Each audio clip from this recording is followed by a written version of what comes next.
میری زندگی کا مقصد تیرے دین کی سرفرازی، میں اسی لیے مسلمان، میں اسی لیے نمازی۔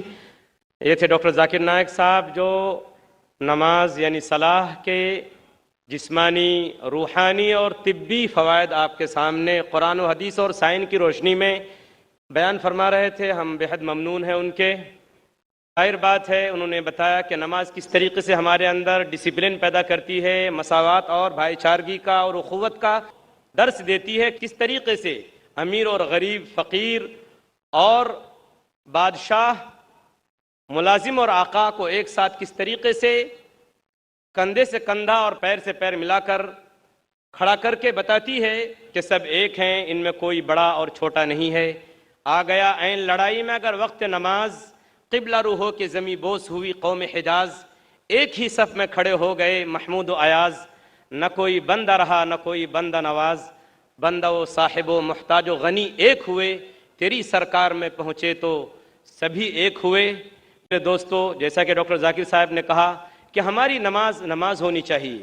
اگر پیروں پر کھڑے رہنا ہی عبادت ہے، اگر پیروں پر کھڑے رہنا ہی صرف عبادت ہے، تو جنگل کے درختوں سے زیادہ آپ کھڑے نہیں رہ سکتے۔ نماز میں خشوع ہونا چاہیے، خضوع ہونا چاہیے، جیسا کہ انہوں نے بتایا کہ ہم قانتین بن کر بالکل خشوع اور خضوع کے ساتھ، حاضر دماغی کے ساتھ نماز کو سمجھ کر پڑھنے کی کوشش کریں۔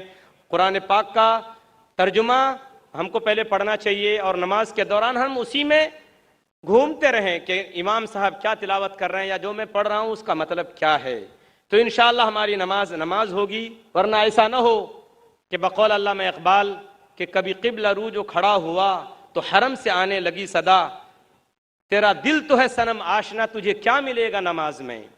اور ایسا نہ ہو کہ جب جب زمین کے اوپر سجدہ کریں تو وہ حصہ زمین کا ہمارے بارے میں، ہمارے خلاف یہ گواہی دے، جیسا کہ فارسی شاعر نے شعر کہا ہے کہ بزمیں تو سجدہ کردم ز زمین ادا برآمد، کہ مرا خراب کر دی تو بسجدہ ریائی، کہ جب جب میں نے زمین کے اوپر سجدہ کیا تو زمین کے اس ٹکڑے سے آواز آئی کہ تم نے مجھ کو ریاکاری کے سجدے سے خراب، ناپاک کر دیا۔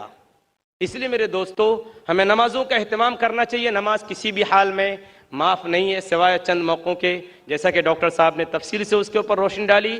اب ڈاکٹر صاحب کی تقریر کا جو دوسرا دلچسپ اور انتہائی مؤثر سیشن ہے، جو سوال و جواب کا سیشن ہے، وہ اب ہم شروع کرتے ہیں۔ سوال و جواب کو شروع کرنے سے پہلے چند باتوں کا دھیان رکھنا تمام بھائیوں اور بہنوں کے لیے ضروری ہے۔ سب سے پہلی بات تو یہ ہے کہ سوال کرنے والا اپنا نام اور پروفیشن یعنی جو پیشہ ہے وہ ضرور بتائے۔ سوال مختصر ہو، کوئی لمبی چوڑی گفتگو اور بات چیت نہ ہو۔ سوال خاص طور پر اگر مسلمان بھائیوں اور بہنوں کو سوال کرنے کا موقع ملے تو ان کا سوال عنوان کے مطابق ہونا چاہیے، جیسا کہ آج کی تقریر کا عنوان ہے ڈاکٹر صاحب کی، صلاح، ہدایت اور رہنمائی کا راستہ۔ ہمارے غیر مسلم بھائی اور ہماری غیر مسلم بہنیں، ان کو اجازت ہوگی کہ وہ اسلام کے بارے میں کوئی بھی سوال ڈاکٹر صاحب سے کر سکتے ہیں۔ اسی کے ساتھ ساتھ میں گزارش کروں گا تمام سوال کرنے والے بھائیوں اور بہنوں سے کہ کوئی فقہی سوال نہ کریں اور اختلافی سوال نہ کریں۔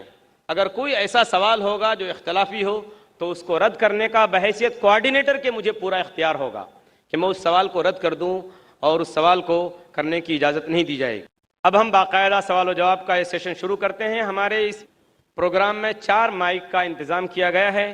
ایک مائک نمبر 1 ہمارے بائیں جانب ہے، اسٹیج کے ہمارے بائیں ہاتھ کی طرف ہے اور بھائیوں کی طرف۔ دوسرا بیچ میں ہمارے بھائیوں کے شعبے میں، مائک نمبر 3 بھی بھائیوں کے شعبے میں ہے، اور مائک نمبر 4 ہمارے دائیں ہاتھ پہ ہماری بہنوں کے شعبے میں ہے، اور اسی کے ساتھ ساتھ مائک نمبر 5 بھی ہماری خواتین اور ہماری بہنوں کے شعبے میں ہے۔ اب ہم باقاعدہ سوال و جواب کا پروگرام شروع کرتے ہیں۔ ہم والنٹیئر حضرات سے گزارش کریں گے، درخواست کریں گے کہ اگر قطار میں کوئی غیر مسلم بھائی ہو تو پہلے انہیں سوال کرنے کا موقع دیا جائے۔ مائک نمبر 1 سے جو بھائی کھڑے ہیں سوال کر سکتے ہیں۔ جی ہاں بھائی۔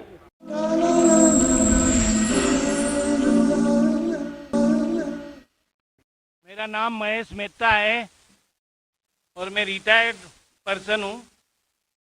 استنبول ترکی کی بات کرتا ہوں۔ استنبول میں اور ٹاپ کاپی پیلیس میں، ٹاپ کاپی میوزیم میں کئی چیز رکھی ہوئی ہے